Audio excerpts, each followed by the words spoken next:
muchísimas gracias por tomarse este tiempito y venir a aceptar esta invitación que les hemos hecho desde la Escuela de Gobernanza. Para nosotros es muy importante el día de hoy porque vamos a hacer la presentación de un libro que, bueno, uno de sus autores es un amigo de la casa que ya lo van a presentar. Y su otra escritora, autora, soñadora, es una persona con larga trayectoria en nuestro país. Y si hay algo que quiere hacer la Escuela de Gobernanza es rescatar los talentos que nuestro país tiene. Y queremos rescatar los talentos que San José también tiene. Y bueno, y en cada uno de ustedes, sin lugar a duda, veo historias, veo cultura, veo política, veo la realidad de un departamento. Y de eso trata este libro de la utopía, que lo va a presentar una joyita de ser humano como es la profesora Cristina Cayorda. Y es una joyita, fue profesora mía, tengo unos recuerdos hermosos de Cristina, su francés es espectacular y si no lo es, a mí me encantaba escucharla, pero es un ser humano con mucha sintonía y que siempre valoré su capacidad de escucha y su sencillez, que a veces tanto carecemos en estos tiempos. Que ya va a presentar a Juande, a Lía, y para la escuela, como les decía, cuando yo conocí a Lía, que recién la conozco personalmente, la conocí por allá por el 2016, cuando me atreví a soñar de que esta utopía era posible. Y ahí me di cuenta que el mundo está lleno de utopías que se han concretado. Y si hay algo que siempre he defendido, y capaz que por algo soy medio la rebelde de la familia, es que tenemos derecho a la utopía y tenemos derecho a soñar. Y creo que es uno de los derechos más bonitos que tenemos que incentivar en los ciudadanos y en ese ejercicio de la ciudadanía que tanto queremos fortalecer desde la Escuela de Gobernanza. Y por algo ustedes también están aquí, porque cada uno de ustedes hace eso en su día a día y eso nos consta. Así que poder presentar un libro en esta tardecita de hoy, en donde se hable de lo mutuo, de lo colectivo, del pensar juntos en el bien común y de poder poner cariño y razón, corazón y pienso a lo que hacemos, para mí realmente me llena de felicidad y son de esos días que agradezco a la vida de poder ser parte de este gran desafío y de esta divina utopía que es la Escuela de Gobernanza. Muchas gracias por estar. Cristi, todo tuyo. No es todo tuyo porque antes tenemos que pasar un video. Quiero saludar muy expresamente a Lía y a Juande en este momento tan especial para ellos de presentación del libro Nómades en San José. Sé que es un libro al que le han puesto muchísimo cariño y muchísimo trabajo. Un libro que nos invita a transitar por caminos que no siempre recorremos. Nos invita a salir de nuestra zona de confort, a ponernos en el lugar del otro, a buscar esas miradas que a veces quedan perdidas y que necesitan que para ellos vayamos conformando un ámbito de participación. Para ellos y con ellos, teniendo en cuenta que no todos somos iguales, pero que podemos transitar hacia lo mutuo. ¿Es una utopía? Bueno, que nos cuenten sobre el libro, atrévanse a acercarse a esta creación de Lía y de Juande, que realmente les aseguro que lo van a disfrutar. Un abrazo muy, muy grande para todos. Espero que puedan disfrutar este momento.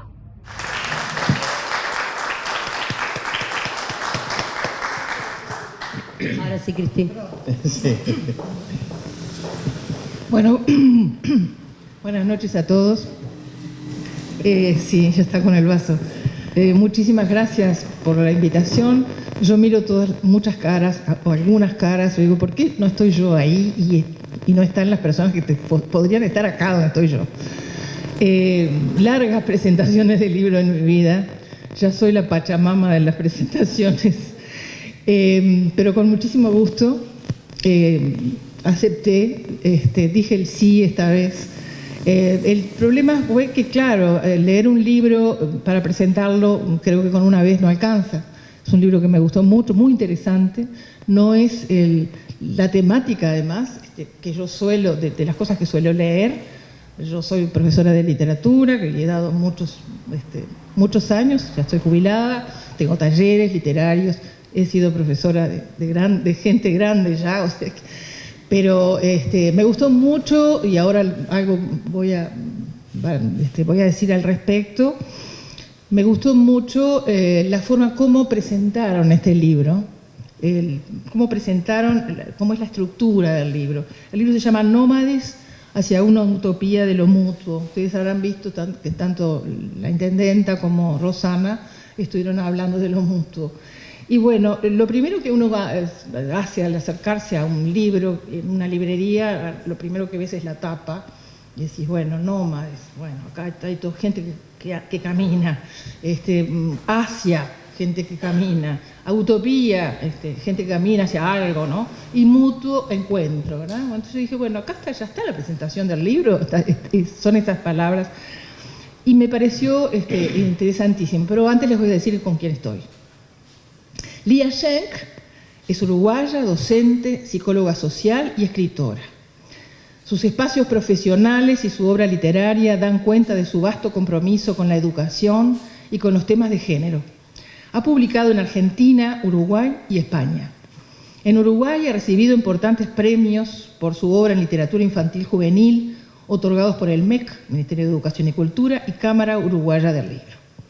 Juan de Dios García Serrano es economista multidisciplinar, investigador social, consultor y docente internacional en grados, maestrías y posgrados en diferentes universidades europeas y latinoamericanas en materia de planificación estratégica, innovación social, desarrollo organizacional y procesos de cambio, equipos de trabajo, gobernanza y liderazgo transformador. Con más de 25 años de experiencia profesional en organizaciones cooperativas y de economía social y solidaria, organizaciones gremiales, multilaterales, gobiernos nacionales, regionales y locales, tanto en España, América Latina y África. Autor de diversos artículos de investigación y divulgativos en revistas científicas y prensa especializada. Buenas noches, yo me retiro. Qué lindo contigo. Bueno, en realidad hay que ponerle un poco de color. Yo siempre digo que, yo le decía a Juan, que a mis alumnos siempre les digo, acá hay colegas por ahí, que los libros hay que leerlos más de una vez. No alcanza con que le lean 3 páginas, aunque les diga que el libro hay que leerlo más de una vez, por lo menos 3.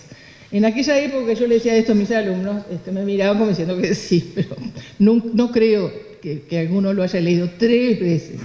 Pero es cierto, nunca baja uno de la misma manera un libro. Este libro yo lo tuve que primero ojear y después leer. Obviamente no se puede presentar un libro sin leer, pero me hubiera gustado y me va a gustar volver a leerlo.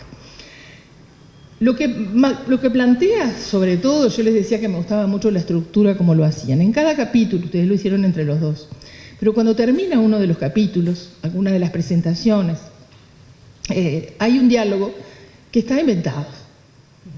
Esos diálogos que están en cursiva, que incluso voy a leer uno porque está muy bueno, que es el último, esos diálogos en cursiva son realmente, diría yo, una parte medular del libro, porque no es ni un resumen del libro, pero sí es como el pensamiento que tienen los autores. Ellos acá son como los narradores, son los que narran, pero está también Lía y está también Juan de opinando sobre esas cosas. Y yo me pregunté, yo empecé a leerlo y vi, no quise leer lo que habían puesto los demás, simplemente vi lo primero que leí, que fue una especie de epígrafe, que es de Lía, del retorno de los nómades, y yo dije, voy a empezar con esto y después digo algunas otras cosas más. Hace muchísimos siglos, dice Lía, en los orígenes del planeta y antes de que se inventaran los relojes, los paraguas, los bolsillos y los pañuelos, el planeta estaba habitado por nómades. Los nómades eran seres humanos que iban y venían tratando de descubrirse y tratando de descubrir el mundo. Habría mucho que investigar sobre aquella existencia, pero es bien sabido que ser sedentarios lleva a los seres humanos casi todo el tiempo de sus vidas y no les deja tiempo para ese tipo de investigaciones. Los sedentarios desplazaron a los nómades en el curso de los siglos. Los sedentarios plantaron maíz y plantaron casas y plantaron banderas. Plantaron las plantas de sus pies en un mismo lugar. Los sedentarios se quedan siempre en el mismo lugar y ven las cosas desde un mismo punto de vista. No se mueven de sus lugares ni para mirar ni para vivir. Yo le agradezco a Lía que me haya invitado con estas palabras a empezar a leer el libro, porque esto dice muchas cosas. Acá, capaz que en 2 palabras yo digo, bueno, acá se trata de 2 cosas, o el sedentarismo o el movimiento. Pero digamos, hay un desarrollo en varios capítulos sobre el lugar ideal, es decir, la utopía. Viene el topo, que es lugar. Pero la U, esa palabra inventada por Tomás Moro, la U quiere decir no lugar. Tomás Moro inventó justamente dando la idea de un lugar ideal, de una isla llamada Utopía, donde la gente iba a ser feliz, donde todo iba a estar muy bien. Y bueno, y de ahí la palabra se fue ampliando, eso fue en el siglo XVI, o sea, a través de los años y de los siglos, la idea se fue ampliando hasta llegar a lo más simple y sencillo y lindo, que es escuchar a Eduardo Galeano diciendo que la utopía es caminar. Caminar y caminar. Entonces, me parece que ellos lo que están planteando aquí, en este libro, que está muy bueno, es lleno de epígrafes, con incluso autores y escritores muy famosos, con filósofos, con ideologías muy amplias, de cabezas muy abiertas, planteando justamente, ahora después les voy a preguntar, bueno, si ellos ya saben cuál es el lugar, el topos ideal para vivir y para ser felices. Y digamos, caminar y ser sedentario. Ahí estarían las 2 cosas, bueno, para que nos preguntáramos, ¿no? Ellos se preguntan, incluso dan ejemplos, cómo el sedentario no va, como dice Lía, no mira más allá, está quieto, de aquí no me muevan, yo estoy bien aquí, no quiero irme del lugar donde estoy, entonces no hago nada, no camino, no cambio, no soy creativo. Yo creo que yo les agregaría al texto la palabra creatividad.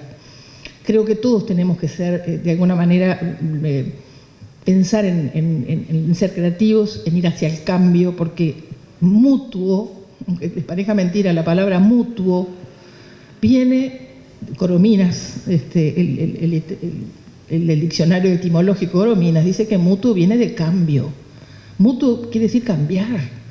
Después, en el correr de los siglos, mutuo es encontrarse con el otro, mirar y ser mirado, porque también hay un capítulo donde aparece mucho la mirada, eso me gustó muchísimo.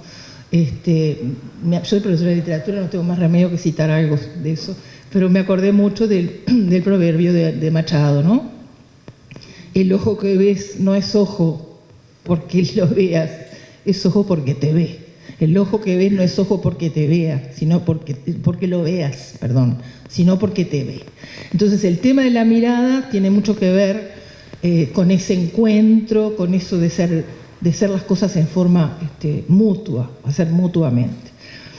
Y otra de las, digamos, de las cosas difíciles que yo creo que en la que estamos en este mundo de catástrofes, de grietas, de odios,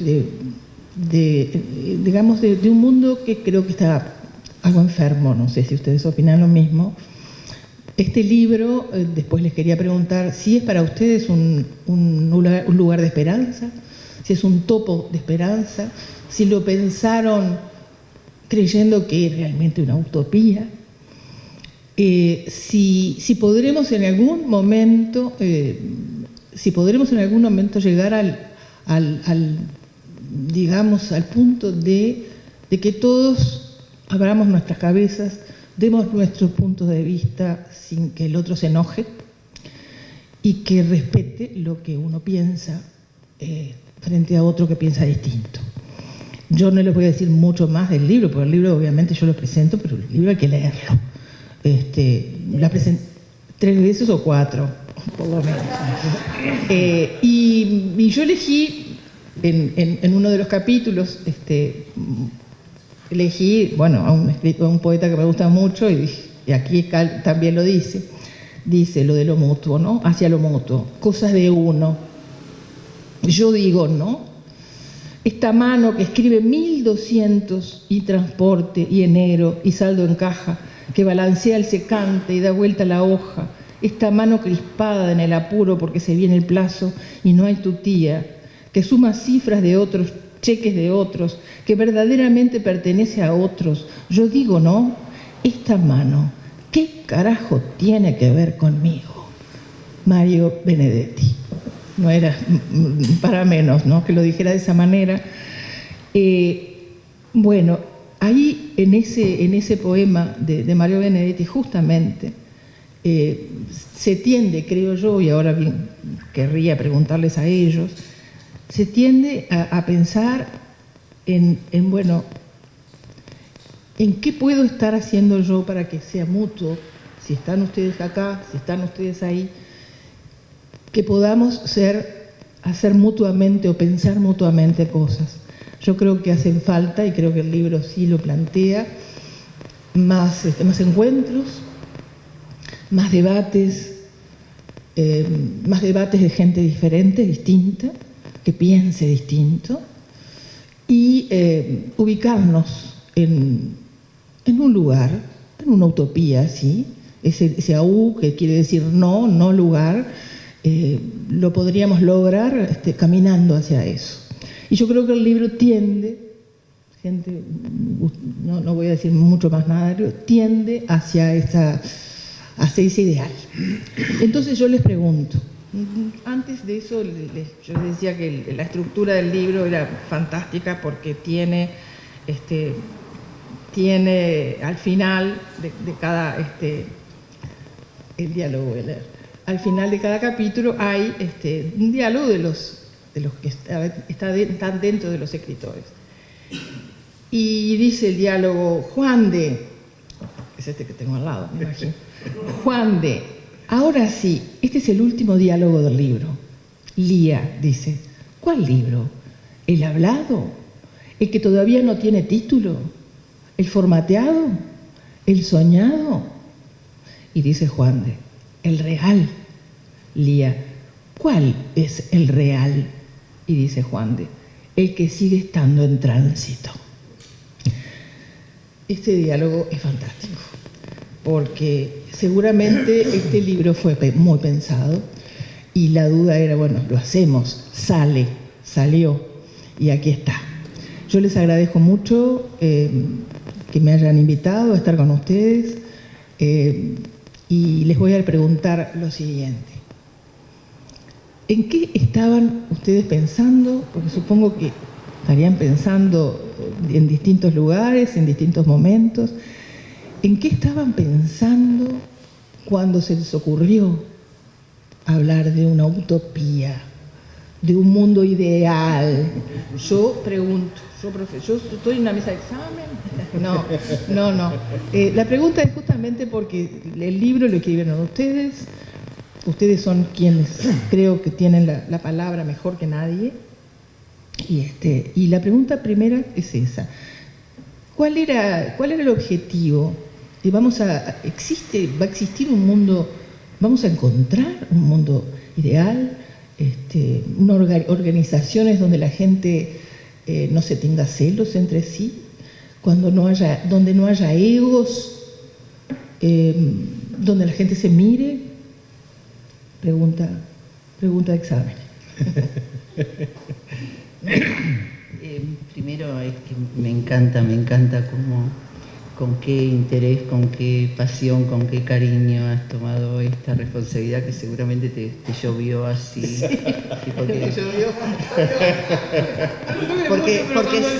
porque sé que esas cosas pasan, ¿no? Pero creo que lo lindo acá es que ella se gratificó de alguna manera y nos está haciendo gratificar a todos. Y ahora, bueno, viste, esto nos pasa a nosotros dos, que nos ponemos de acuerdo con 80 kilómetros diciendo cómo íbamos a organizar todo y entonces ahora nos miramos así. Entonces, 2008. 2008. Es un libro, veníamos hablando de eso, hablaba de utopía y decía, el topos donde es el aquí y el ahora, esa la tenemos clara. No es un lugar al que hay que llegar, sino un lugar en el que vamos transitando y por lo tanto se va haciendo. Esa es la idea, por lo menos, que tenemos de utopía. El libro empieza a soñarse, a hablarse, a ir generándose. Ni siquiera pensábamos en un libro. El hecho de publicar, la idea de editarlo y poderlo publicar vino mucho después.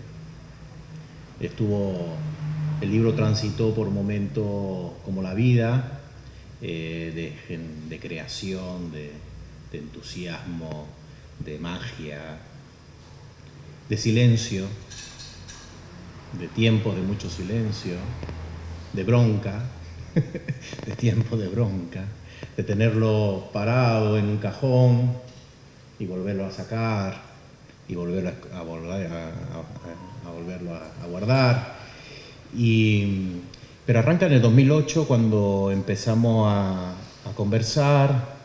Lía estaba haciendo una gira por España y ni siquiera fui yo la persona que la conoció, sino que fue a través de Sierri y me dijo, tienes que conocer a esta persona porque es amiga mía, pero debería ser amiga tuya, en realidad.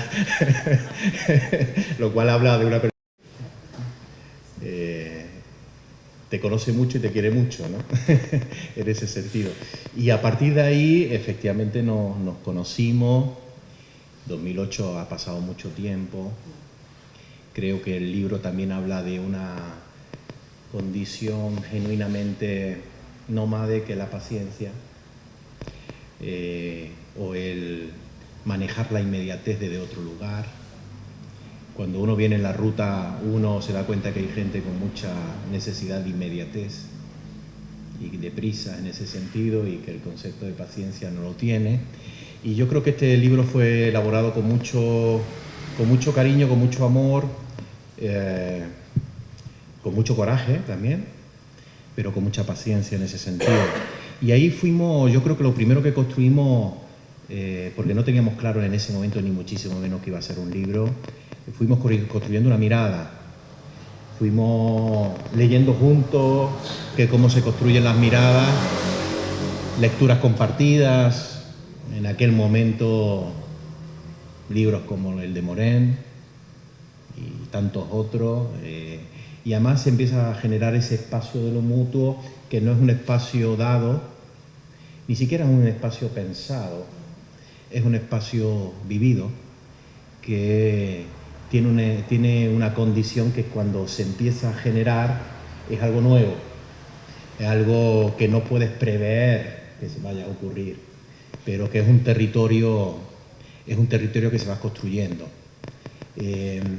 Y quizás sea una de las condiciones más sedentarias que hay, la impaciencia de intentar conocer para tranquilizarnos, porque no pensamos movernos de nuestra forma de pensar qué va a ocurrir cuando ocurra lo que ha de ocurrir.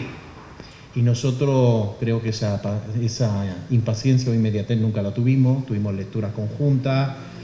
Luego fuimos conversando en Córdoba, en Granada, en el Algarve portugués, en Uruguay. Y luego fuimos conversando cada uno en su lado en distintos sitios, Colombia, Nicaragua, El Salvador, Europa, es decir, fuimos caminando. Son verdaderamente nómades. Ahí correo electrónico, llamada y preocupaciones, ¿no? Sí. En realidad nos conocimos en el 99. Quiero aclarar que lo del 2008, fíjate todo lo que pasó del 99 al 2008 hasta que empezara, porque esto es lo interesante, qué es lo que hace que cuando tú conoces a alguien por alguna razón, sabes que hay algo ahí en ese alguien que también es tuyo, pero tiene que transcurrir un periodo de confianza, no explicitarlo, sino en la vida tú te das cuenta por dónde estás yendo. Y en realidad yo estaba trabajando en España con proyectos largos de género, con mujeres, y la literatura siempre. Gente, Se nota mucho en el libro. Gitanas analfabetas que no sabían escribir y me decían, pero yo no puedo escribir un cuento colectivo. Yo les decía, ¿tú sabes hablar? Bueno, y entonces la mezcla, la profesora de literatura con la gitana que no sabía escribir, pero tenía cuentos adentro. Y entonces tú escribes lo que yo digo y de quién es el cuento. Digamos, esa es mi técnica de trabajo, lo heterogéneo, lo plural, lo heterogéneo. Entonces, ¿qué pasa? Me encantaba charlar con Juan de economía. Y yo decía, pero lo que pasa es que nuestros libros leídos de ficción, yo qué sé, García Márquez y tantos otros, eran comunes. Decía, ¿cómo puede ser que yo desde la literatura, desde lo humanístico? Entonces, esas charlas eran entrañables hasta que un día Juan de me dijo, yo dije, tendríamos que escribir algo. No, mira, yo no tengo más que 200 palabras que son las que digo todos los días en los cursos.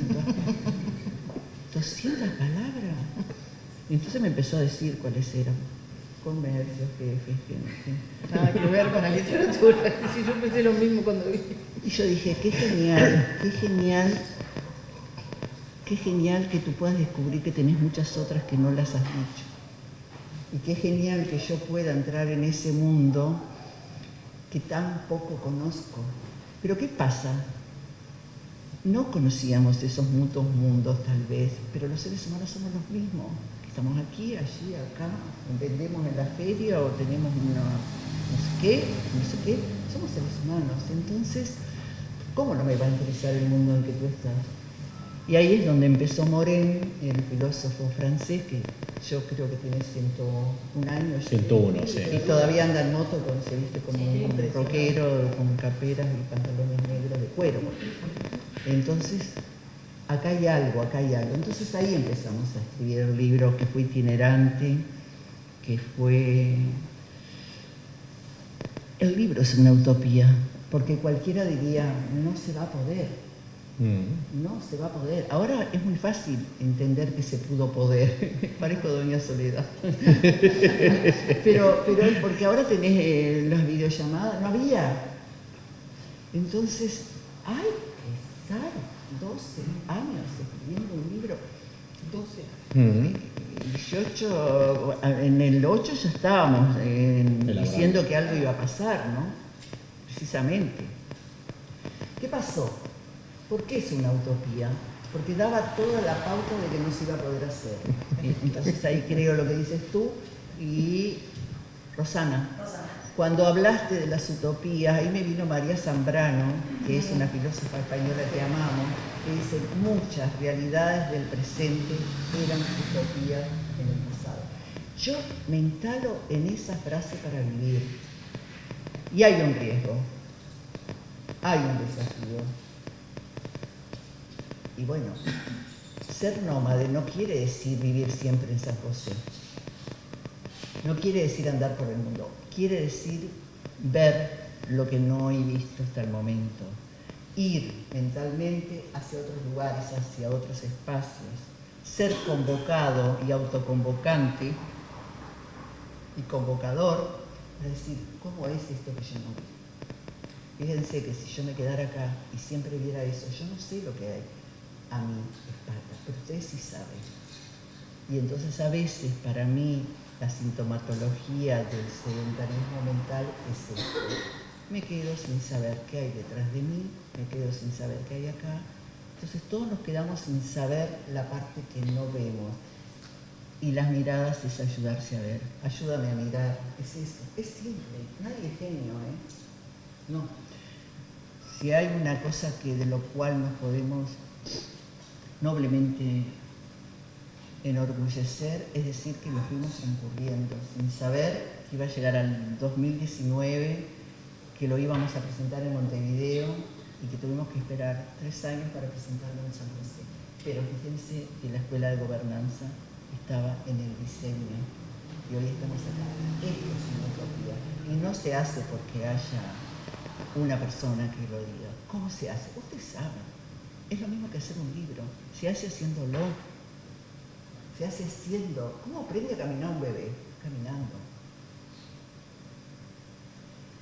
Entonces sí creemos en las utopías, pero no sé si lo planteo como el lugar ideal o el lugar de vida. Para mí es un lugar de desafío interior bello. Y creo que las utopías están en escucharse, pero también escuchar los pájaros, el río, defender el agua clara del río, esas cosas. Esas cosas. Querer. No respondimos nada, ¿no? No. Por unanimidad, 12 y la mesa. A mí me gustaría si tienen alguna pregunta. Todas, Sí. pero él tiene mucho más. Pero él tiene muchas cosas para decir. Pero si hay alguien que quiera preguntar o que no haya leído el libro. Yo creo que si decimos que el método es la conversación y nos vamos de acá, porque bueno, en algún momento hay que irse, ustedes, nosotros. Pero que no se queden con ganas, porque Claro, cuando uno se queda con ganas de algo, aunque no podamos ampliar una respuesta, porque a lo mejor no la tenemos, porque esto es no tener respuesta, sino hacia dónde queremos ir. Hablen, pregunten. Si no hablan, hablo yo. Así que traten de hablar. Pero vos leíste el libro. Bueno, Pero es mejor. no, saber pero el planteo ya está dado, ya lo dijo Lía y cuál es. O sea que, obviamente que tienen que leer el libro sin duda, ¿no? ¿Querés que te lea un pedacito? ¿Querés leerlo vos? No, léelo. Bueno, si no me lo pasa. Tú lees eso, yo voy a leer otro. Voy a leer esto. Cimientos y andamios. Parece que fuera un conductor, ¿no? Pero no hay una escuela Sí. de gobernanza sin nacimiento. Es metáfora, pero parece que la metáfora no es de los señores que escriben esas novelas. También es la metáfora nuestra de cada día. Los cimientos es lo que sostiene lo que va a venir. Entonces, en esta escuela de gobernanza, con tanta alegría, hubo cimientos que no son, ojo, reales. Abajo de la tierra hay que hacer un ojo, suponer, ¿no? Pero hay cimientos espirituales, humanos, emocionales. Esos también sostienen. Y andamios, lo que eleva. Y hay gente que dice, ¿no puedo poner un poquito más alto? Y otros dicen, no me animo porque la altura me da miedo. Y bueno, y ahí yo qué sé si nos ponemos de acuerdo o no, pero siempre hay algo que tiene que primar, porque si el deseo es hacerlo, bueno, eso es el misterio. Nadie puede decir cómo se hace. El que lo está haciendo sabe lo que tiene que hacer. Cimientos y andamios. Hablo de las organizaciones, hablamos acá en este capítulo antes de algo que viene la conversación como método, por eso está genial el método de conversar, la manera, las estrategias. Abrir la boca. Con respeto y decir lo que piensas. Si las estructuras de las organizaciones sedentarias muestran fisuras desde los cimientos, y por más que muchas de esas organizaciones muestren también intersticios por donde se filtran aspectos de cambio, ¿se entendió hasta ahí? Se puede entender como fisura, se puede entender como algo que, entre paréntesis, nosotros creemos en las microdesviaciones, en las transformaciones pequeñitas, las de cada día. Esas son las que producen cambio. Continúo. por donde se filtren aspectos de cambio. Fíjese que no dice cambios, aspectos, a veces son pinceladas, cosas muy, como una nubecita, pero tiene condensado algo. Hay que entender lo pequeño, lo minúsculo. Somos conscientes entonces, si descubrimos eso, que vamos hacia nuevas formas de organizaciones, respondiendo sin duda a hechos y fenómenos multicausales. Nuestra propuesta es el desarrollo de una construcción de una cultura nómade que abarque todas las organizaciones humanas. Los cimientos y andamios de esa construcción se orientan, entre otros, hacia dos aspectos que nos parecen imprescindibles: la conversación como método y el tránsito hacia una cultura de lo mutuo.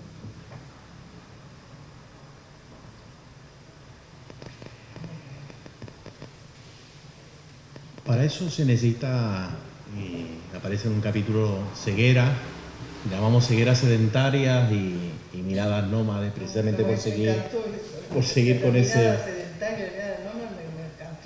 Y bueno, describir la forma de mirar, porque en el fondo... Sí. Sí. Ah, bueno. Gracias. No, por favor, por favor. Somos también indisciplinados. En cuanto a las miradas, porque creo que ahí también hay un estar en el mundo, y la construcción de lo mutuo tiene que ver con esa construcción de la mirada que hablaba Lía. No voy a hablar de la ceguera, voy a hablar más bien de las miradas, y le voy a dos o tres de las que describimos en el libro. La mirada sabia es la que ve lo evidente. La mirada utópica es la que se conecta más directamente con mi condición humana y me permite ver lo lejano en lo cercano y viceversa.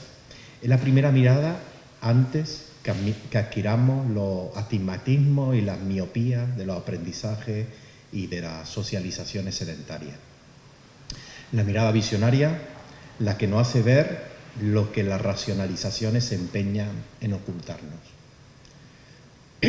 La mirada certera, la que nos guía por los caminos de la incertidumbre. La mirada mutua, no se trata de ver por tus ojos, ni que veas por los míos, ni que 4 ojos ven más que 2, ni que no hay peor ciego que el que no quiere ver. Se trata de ver en la realidad los trigales que no existían antes de mirarlos juntos. Y la mirada nómade, la mirada que integra todas las anteriores y que se desplaza por nuestro campo visor intentando registrar el todo y las partes. La que, sin dejar de registrarme como observador, me registra como observado. La que expande los atributos del ver y del mirar. La que parpadea sin irritaciones ópticas. La que se entorna sin cerrar la puerta a todo lo que pueda aparecer y desaparecer en ese instante. La que investiga el punto fijo y el punto móvil. La que sabe que lo esencial es invisible y también sabe que lo esencial puede ser visible. Es la que me permite ver que no estoy transitando en soledad, sino con otras personas, con su avance y su retroceso, que a veces se armonizan con los míos y a veces no. Es la que sabe que ir atrás no siempre significa estar retrasado y que ir adelante no significa haber avanzado. La que sabe que los puntos de vista dependen de la posición de quien observa. Casi nada. Cuestión de miradas. Cuestión de miradas, exactamente. Mientras leía el libro, así rápidamente, me acordaba también mucho, incluso pensando en lo que iba a decir, en lo que quería preguntar, medio difícil, en un tema que también, a mí no te vayas a creer que me era muy cercano el tema de la economía. Yo realmente me alegro que de la economía también surja lo humano, ¿no? Que de la economía también surja el humanismo. Y me acordé mucho también de Calvino, de Ítalo Calvino, con sus ciudades invisibles, inventadas, que deben de tener que debe tener mucho también, que tienen mucho de utopía, ¿verdad? Y cuando hablabas, Juan, de la paciencia, de cómo se puede llegar a muchas cosas teniendo paciencia, también me acordé de las 10 propuestas del próximo milenio de Calvino, la charla póstuma, digamos, que no la dio, donde habla de la rapidez, de la inmediatez, bueno, está fantástico, como si fuera hoy. No, yo simplemente quería leerles otro, en el anexo, otro de los diálogos que me encantaron, es como para hacer un libro aparte. ¿A dónde vas? Empieza el diálogo así, ¿a dónde vas? Voy a ponerme en el lugar del otro. ¿Y cómo es el lugar del otro? Es que no lo sé, por eso me voy a poner en ese lugar. ¿Y cómo sabes que te sentirás bien? Es que no sé si me sentiré bien. ¿Vas a ir a un lugar pensando que te puedes sentir mal? Mira, ¿cómo explicarte que voy a ir al lugar del otro que todavía no soy? El otro soy yo mismo. Voy a probar estar en un lugar al que todavía no he llegado. ¿Y qué necesidad tienes de probar? Es que últimamente no me llevo muy bien con el que soy. ¿Y cómo te das cuenta? Tengo problemas con mi pareja, conflictos en el trabajo, me enojo con el mal tiempo, no sé qué hacer con el buen tiempo. Lo que estás diciendo es que no te llevas bien con tu pareja y con el trabajo. ¿Y qué tiene que ver eso con que no te llevas bien contigo mismo? ¿De dónde sacaste eso? ¿Que de dónde lo saqué? No sé muy bien de dónde lo saqué, pero lo siento. Siento realmente que quiero ponerme en el lugar del otro, que todavía no soy, para ver cómo me siento desde allí. ¿Y cómo vas a hacer para ir? Ah, mira, para llegar al que todavía no soy, creo que lo primero que tengo que hacer es estar decidido a cambiar algunas cosas dentro de mí. Cosas que llevo de más y ya no me sirven, como por ejemplo creer que siempre tengo razón. Peor que eso, creer que la razón no tiene nada que ver con las emociones y los sentimientos. Peor que eso, creer que mi razón es más razonable que otras razones que no tienen razón. ¿Y qué harás cuando llegues a ese lugar? No lo sé. Y eso es lo primero que me está enseñando el que todavía no soy. Me está enseñando a no tener miedo a la incertidumbre, a no anticiparme a las respuestas, a cruzar fronteras, a probar el probar. Buen viaje entonces. Gracias. Si quieres, ya te iré contando cómo me va en este tránsito. Acá estos diálogos dicen mucho, digamos, ese tránsito. Me gustó mucho. También, por ahí podría decirse que tienen como el descanso entre algo que puede ser como a veces más pesado o más prosaico, por decirlo. Entonces, en este sentido también este libro es utópico porque intentamos lograr que circule el humor con lo trágico, con lo serio, porque no hay nada más trágico que sentirnos que no somos quienes queremos ser y morirnos un día sin saber quiénes éramos los que queríamos ser. Y personalmente a veces me pone tan triste cuando una persona dice, cuando yo me jubile voy a... Y no lo va a poder hacer porque va a estar tan... O sí, pero digo, en casos, voy a decir como en casos extremos, donde los niveles de pertenencias laborales o los niveles de sobrevivencias desde lo económico no han sido los más cómodos, los más... Y yo una vez fui jurado de un concurso que se llamaba, perdón que disgrego, pero es por esto, el Ministerio de Ganadería, Agricultura y Pesca, hace unos cuantos años, era destinado a mujeres de río, campo y mar, creo que era. Entonces eran historias que la podía escribir una mujer, pero que tenían que haber mujeres de campo, mujeres de río, mujeres... Entonces apareció, es que no podía creer, de todo el país, así, con letras como... Yo soy maestra, yo sé cómo era la letra caligráfica que se enseñaba en la gente que ahora tiene 80, 90 años. en los cuadernos doble raya, así escribían. Y todas decían, esas mujeres decían cosas pavorosas y tristísimas, de cómo se tuvieron que casar jóvenes, de cómo esto, de cómo lo otro, de cómo no pudieron, de cómo esto y de cómo... Y entonces en ese cuento estaba la vida que no habían podido vivir. Y yo terminaba llorando. Y digo, eso no puede ser. A eso me refiero, que de pronto este libro es una invitación conversada a decir, si no podés el sueño que tenés realizado, porque pasó el tren, como dice, el tren vuelve a pasar cuando uno lo llama. Y si no puede ir tan lejos como pensó ir a los 20, va el trayecto que pueda ir, pero subió. Y creo que en las instituciones políticas, gubernamentales, académicas, en todas partes, deberíamos, para mí la gran utopía es que nadie se vaya de esta vida sin haber hecho algo de lo que realmente quería hacer, no lo que tuvo que hacer. Porque la mayoría de nosotros hacemos lo que pudimos o tuvimos que hacer. Eso no se puede cambiar. Capaz que mucha gente tiene que seguir haciendo eso. Pero cuando hablamos de los intersticios, yo pienso que tiene que haber instituciones donde diga, acá, además de hacer esto, podemos hacer esto. Y entonces, en esas utopías posibles, yo creo en las utopías posibles. Y entonces sobre esto podemos dialogar, aunque ustedes no hayan leído el libro, porque todos saben de qué estamos hablando cuando decimos esto. Todos, yo también. Y él también. Dialoguemos. Dialoguemos entonces. Sí, Wilson.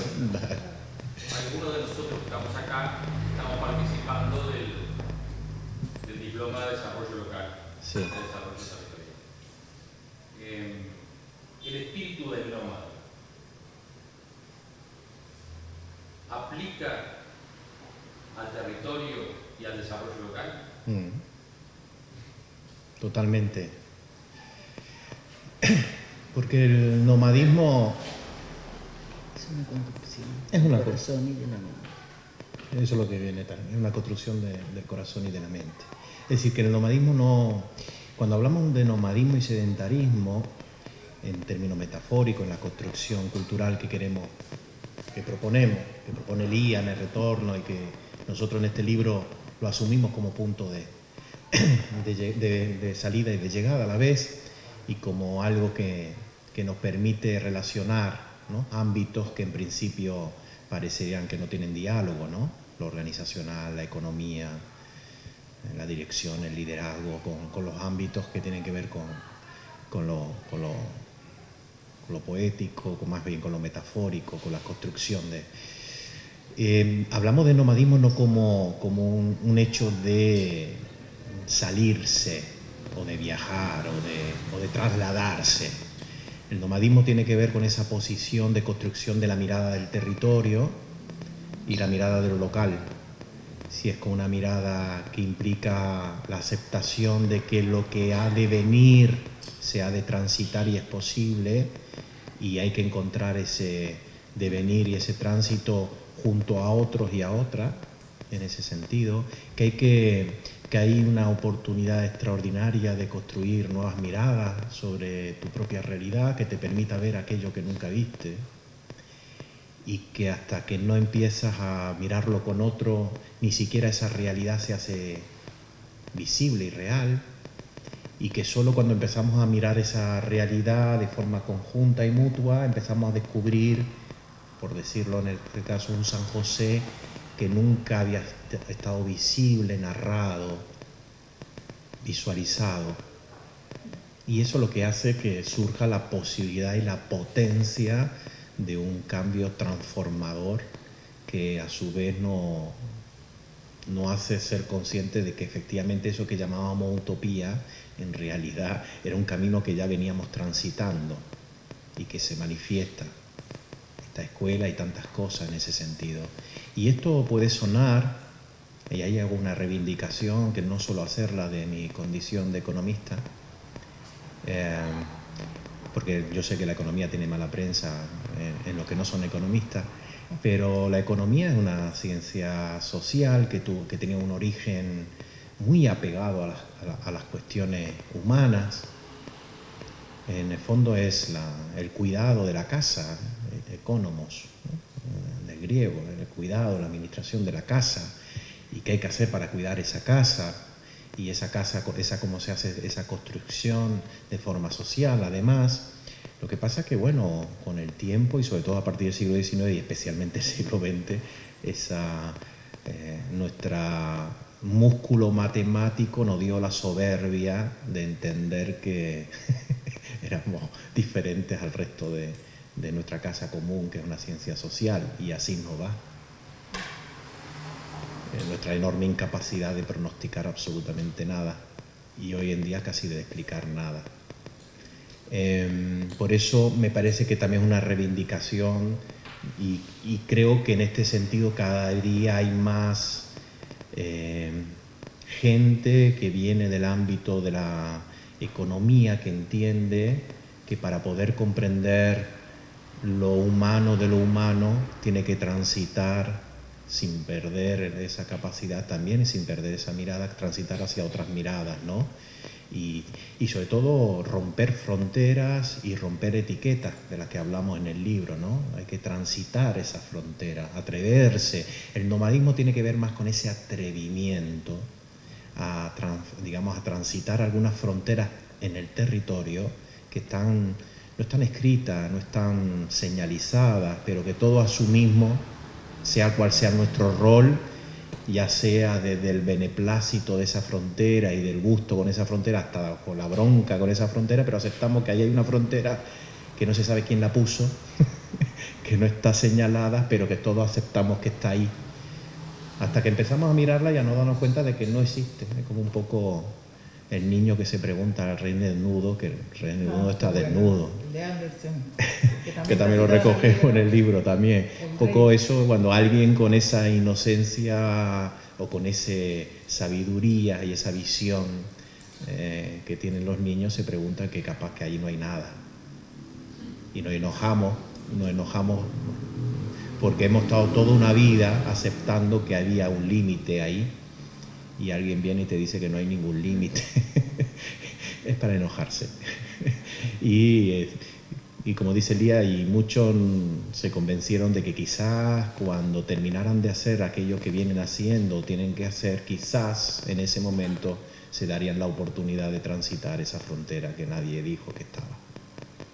Y yo creo que las organizaciones de cualquier ámbito, como dice Lía, académica, política, sociales, empresariales, de todo ámbito, la familia como organización, está en un momento en que necesita que generemos nuevas miradas sobre ella, porque lo que sí somos conscientes probablemente es algo que ustedes piensen, quizás, no lo sé, pero bueno, hablo con muchos de ustedes y con mucha otra gente. Yo al menos sí percibo desde dentro y desde fuera que no estamos muy cómodos con las organizaciones en las que nos tocó hacer cosas, pensar cosas, soñar cosas. Todos somos conscientes que son organizaciones que fueron pensadas en un tiempo de sedentarismo, que hoy no es cómodo estar en ellas ni transitar. Entonces andamos como siempre chocando, enojándonos, transitando, transigiendo, negociando, pero sabemos que ahí hay una frontera que no me animo a transitar, que es preguntarme, bueno, ¿cómo sería la organización si realmente nos animáramos a transitar esa frontera de lo que se supone que debe ser? Y bueno, eso, como saben, me dedico en cuerpo y alma en los últimos años en al menos intentar provocar en nosotros, en mí también, esa necesidad o esa utopía de decir, ahí no hay nada marcado, ahí no hay ningún límite, no está escrito, no está, no sé por qué te crees que eso tiene que ser así. Y creo que estamos en ese momento. Por eso yo creo que la utopía es el aquí y la ahora, Es un tránsito que requiere paciencia, salirse de la inmediatez, entender cómo son los procesos, entender y aprender de la naturaleza y cómo una semilla ya sabe desde qué semilla que será una planta, una flor, un fruto. Esa inteligencia máxima que puede tener una semilla de saber que se tiene que transformar y convertirse en un momento determinado en otra cosa. Bueno, esa sabiduría la hemos ido perdiendo a lo largo de los siglos de esto que llamamos civilización. Juan, ¿vos qué das en la universidad? Quiero saber, parece el título. ¿Das economía? ¿Cómo es el...? Sí, soy profesor. ¿Sos Me parece una profesor? confesión de economía, métodos cuantitativos y historia. ¿Y cómo reaccionan tus alumnos con esa... ¿Le pones ese toque humanista a tus Sí, clases? Sí, y provocador. ¿Y provocador? Sí. ¿Y ellos cómo reaccionan frente a eso? Porque estamos hablando de gente joven. Sí, hace unos años algunos se enfadaban y otros le entraban. Y hoy cada día se enfadan menos porque lo que dice, bueno, profe, ¿eso va a entrar en el examen? Y son prácticos. No, eso no va a entrar en el examen. Claro, porque... No, pero vamos, hecha la broma. En términos generales, hacemos una lectura de la juventud, los que ya no somos tan jóvenes, de presuponer ciertas cosas que, si te soy honesto, no sé mucho lo que piensan los jóvenes porque diálogo poco con los jóvenes. Y deberíamos dialogar mucho más con los jóvenes, rompiendo fronteras, las nuestras propias, porque yo creo que también en una parte de esa gente joven que está preocupada por los exámenes, por la inmediatez y por otras cuestiones que no pueden resultar, también hay utopías, inquietudes, corajes que tienen que ver con enfrentarse y dar respuesta a un mundo que no es tan lindo para ellos. Entonces, cómo se la manejan, cuáles son las temáticas, cómo la afrontan y demás, honestamente, por lo menos desde mi punto de vista, yo no, más allá de que estoy rodeado de gente joven, no dialogo tan profundamente como para llegar a entender. Lo que sí, lo poco que dialogo, me doy cuenta de que están transitando su camino. Y que ese camino es diferente al nuestro, probablemente en muchas cosas, en otras parecido, sus pasiones son parecidas también a las nuestras, pero que no es nuestra visión tan sedentaria de la juventud como la realidad parece, por lo menos es la visión que yo tengo. Animarnos a transitar, romper esa frontera conceptual, ese modelo mental, ese prejuicio que tenemos con respecto a la gente más joven, me parece que es algo, con respecto a la gente más joven, con respecto a las mujeres, con respecto a los más vulnerables, con respecto a los que viven en la calle, con respecto a todo aquello que nosotros decimos que no pertenecen a nuestro mutuo. Entonces, transitar, las personas mayores, todo lo que entendemos que no están dentro de nuestra concepción de lo mutuo. Yo creo que ahí hay un gran reto.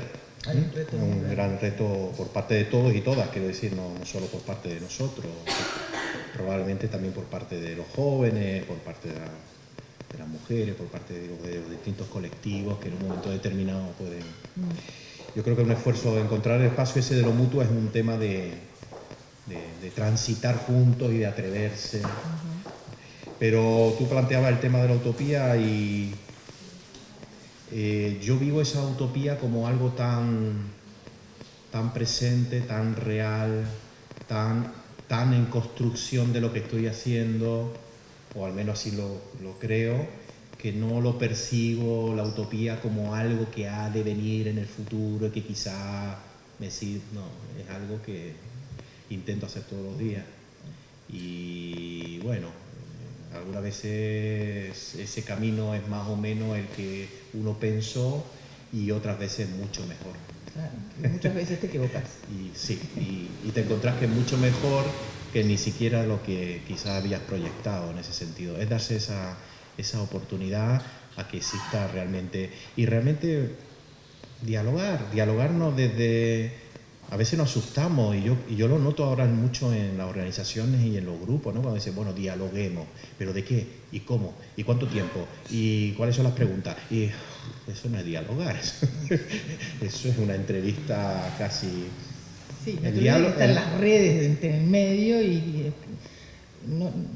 yo pienso en los jóvenes y pienso en los que no somos jóvenes, yo por lo menos, en esa brecha que hay cuando te reunís de repente alrededor de una mesa y están todos mirando un celular.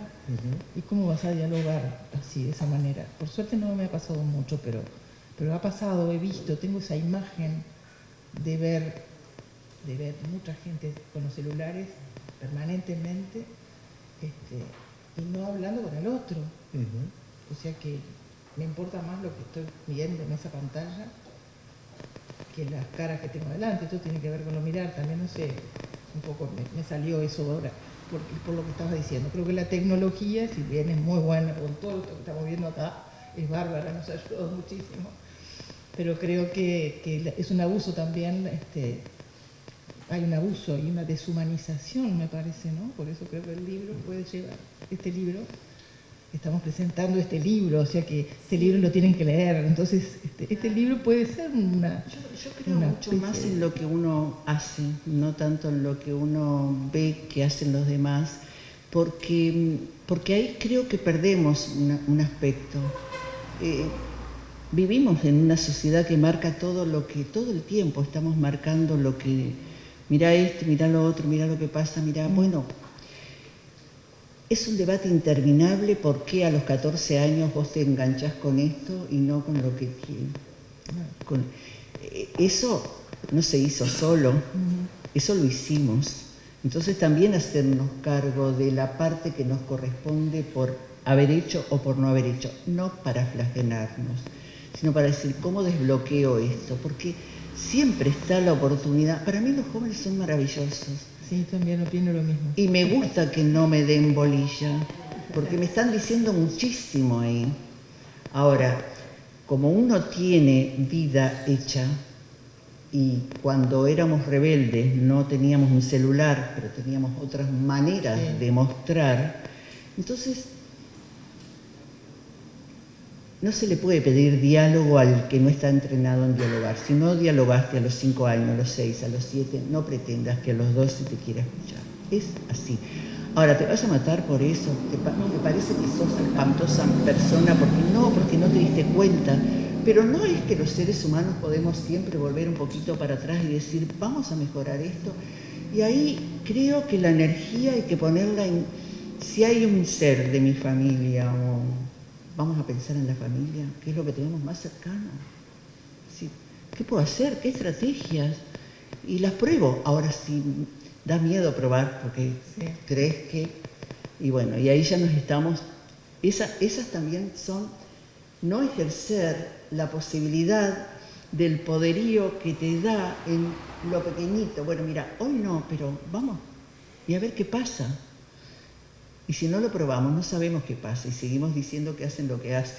Yo qué sé, creo que el libro invita a que si algo de lo que nos está pasando no nos produce una motivación importante, sana, para levantarse a la mañana y decir, voy a empezar el día, es porque algo tenemos que cambiar nosotros. Y yo qué sé lo que tiene que cambiar cada quien.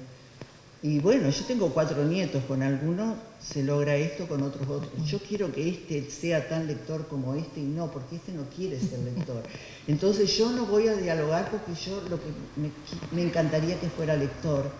Entonces tengo que buscar la vuelta. Estamos exigidos, creo que la demanda es indirecta, porque no hablan, dicen, pónganse las pilas a ver qué podemos hacer.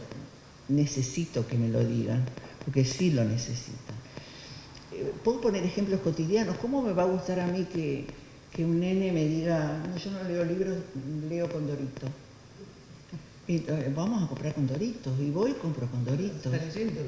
Y digo, bueno, vamos a dar, yo soy este personaje, vos sos este, entonces mirá lo que hay. Es decir, ¿por qué se sienten siempre, miren de lo que estamos hablando, qué es, en base a lo que tú decís que es de verdad porque ocurre y da miedo, ¿por qué no nos da miedo? ¿Por qué no nos da menos miedo? Porque miedo da. ¿Por qué no nos da menos miedo y más ganas de proponer disparates, tal vez? ¿Vos decís que sí? ¿Por qué decís que sí? ¿Porque lo vivís así? Porque hoy estoy participando de un programa infantil que justamente creo que la barrera la tenemos los adultos, el miedo a, porque al momento del hacer vienen utopías preciosas. Claro. Y de pequeñitos estamos con una edad entre 10, 11. Oh, precioso. Y sí, el miedo yo creo que está más en el adulto de lo que ellos. Ah, claro. Ellos tienen mucho para decir. Está Por más ahí. en el adulto, claro. Sí, estoy Y de en acuerdo. realidad, digo, a veces es el canal de comunicación que tenés que buscar la vuelta. A veces a través del dibujo hay alguien, o sea, uno que puede dibujar, al otro le gusta escribir. Llegamos a la misma conclusión con un dibujo, con Sí, una escritura, exactamente. Por ahí, con por ahí. una foto, salimos al patio, una foto con una cámara, pero en realidad busca el método, porque sí, hay, también encuentro que nosotros teníamos distintas maneras también de aprender. Toda generación tiene como mecanismos distintos, pero que en realidad a veces se llega a la misma conclusión. ¿Sí? Por ahí, ¿no? Lindo que lo diga alguien joven, ¿no? Por eso, porque me encantó, porque vos sabía, digamos, entendía que estás un poco en esa búsqueda de saber qué estrategias y si... Pero estamos cansados, lo que pasa es que yo creo que los adultos estamos muy cansados de muchas cosas que venimos cansándonos, entonces de pronto un adolescente desafía demasiado. Entonces uno prefiere decir, bueno, ellos se entienden entre ellos, que hagan, pero después hay algo que no nos deja felices, no nos deja felices. Y yo opto por decir eso, me encantaría saber algo de ti, yo qué sé, buscar, porque no es que, ¿por qué no hablas? ¿Sabes que yo necesito escucharte? Y eso a mí me ha dado resultado. Y yo necesito un consejo, digo a veces, porque mira, no sé qué hacer. Entonces te miran como diciendo, un adulto pidiendo. Y tiene, entonces hay que mover esa perilla, lo que digo, bueno, esa. Hay que mover la perilla del desafío para decir, ¿yo qué necesito? Estamos permanentemente negándonos a decir necesito, pero nadie puede decir lo que tiene que hacer el otro, nadie.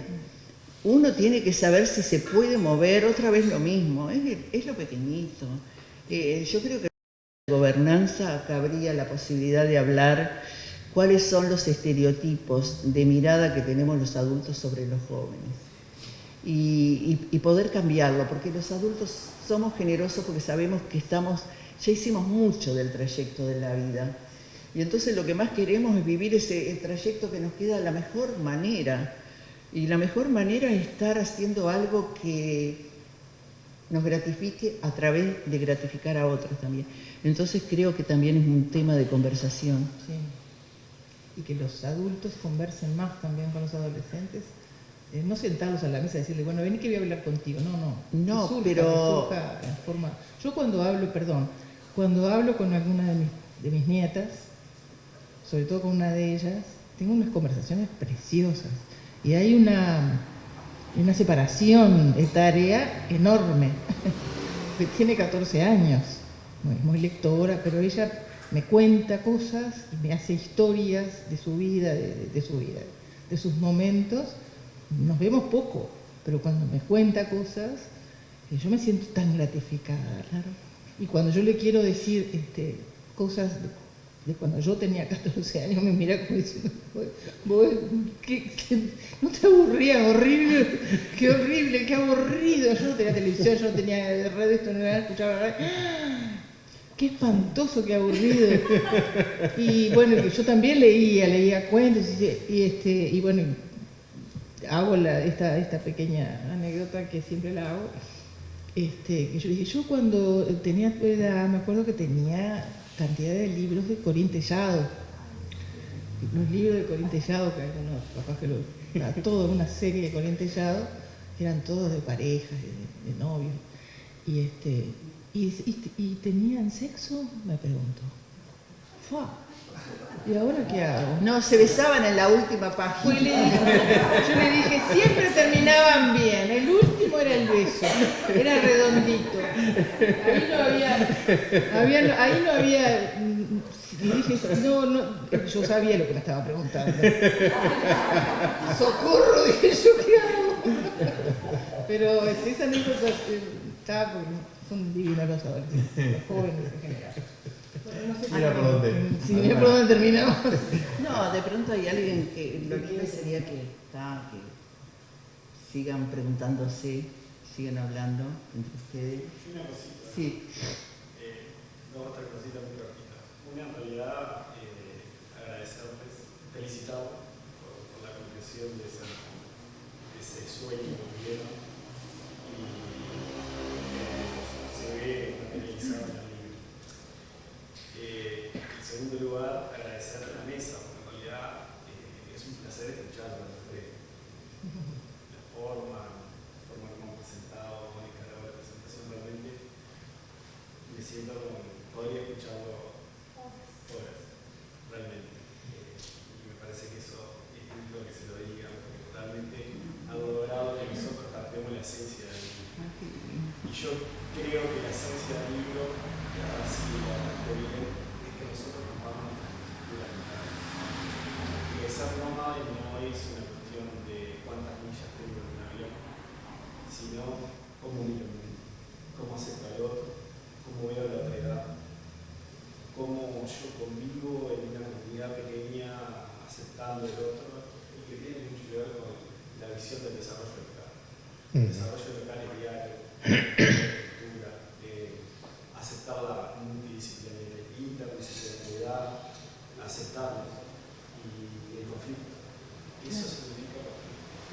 Y me parece que, escuchándolo, digo que es una mirada totalmente compatible. Yo pienso que si tú piensas eso y agradezco, ¿no? Y pienso que si puede llegar a ser un sentir de otros también, entonces lo que hay que hacer es sentarse en torno a algo que nos interese y que queramos sacar adelante y sentir ese mutuo placer de escucharnos, el ejercicio de escucharnos, porque los jóvenes tienen el celular, nosotros no tanto, pero tenemos el hermetismo instalado y eso son fronteras internas. Me encantó que se animen, que digan. Yo estoy feliz porque esto no hubiera podido, yo no me imaginé nunca que se iban a portar tan bien.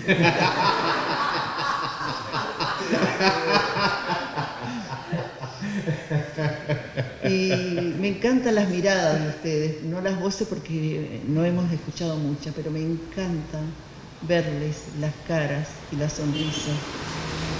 Me voy a ir de acá mañana y voy a pensar en ustedes que acá hay algo que está germinando, que este es un lugar de apropiaciones mutuas y que voy a querer enterarme, que lo voy a saturar a Juan diciéndome cómo van las cosas, cómo van, qué están haciendo, qué está pasando.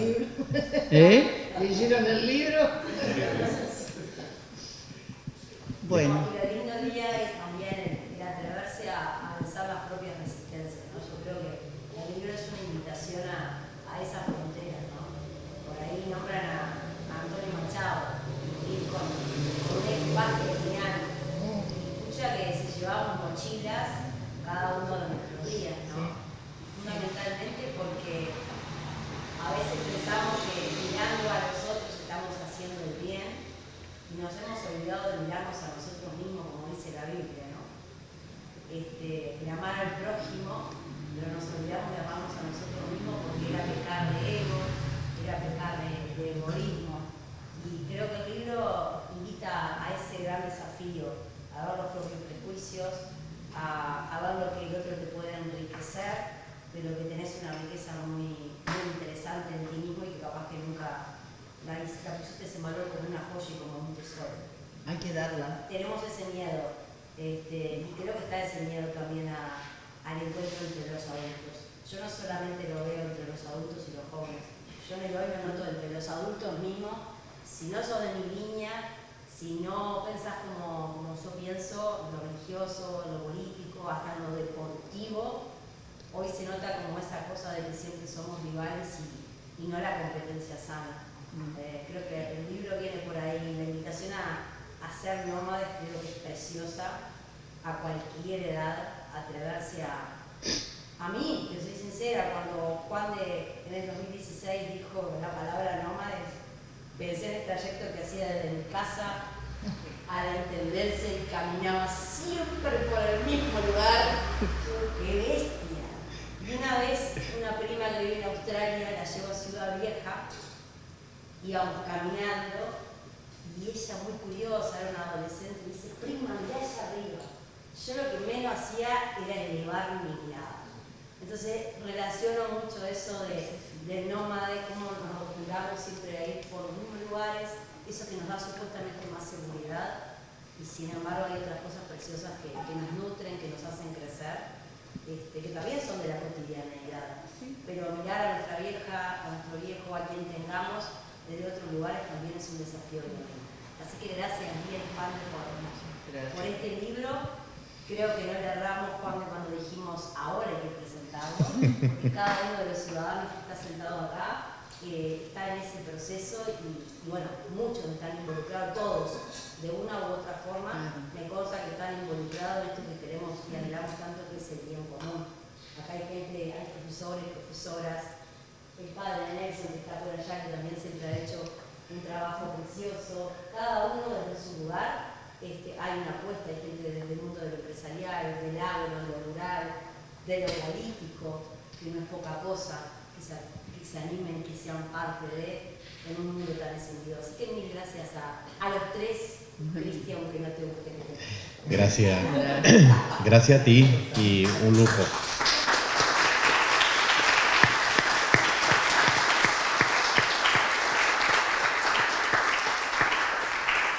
La verdad que este espacio es... San José es una utopía, honestamente. Y quiero terminar simplemente con una de las cosas más lindas que siempre hemos hecho Lía y yo, que no es el libro, sino nuestras miradas. De las cosas que más he disfrutado en esa construcción utópica era entrar en la web, mirar a la hora que iba a salir la luna llena, irnos justo corriendo a la Rambla, ahí en Malvín, en buceo, estar como el que no viera, dirá, estos tipos están... Y nos poníamos a ver, y cuando salía la primera, era un momento mágico. Hay que darse permiso, en un minuto, ahí está todo. Es decir, la búsqueda, el conocimiento, de cosas que quizás no le estamos dando importancia, pero para nosotros era esencial, fundamental. Tenemos que ver también esas cuestiones que no son menores. Muchas gracias de verdad, de corazón. Sé que muchos vinieron por cariño, por amistad, por compromiso, por curiosidad, a saber. Son distintas miradas. Son distintas miradas, pero de corazón que es una presentación que nos habéis hecho sentir grandes y muy cuidados, y eso es importante. Así que de corazón, muchas gracias.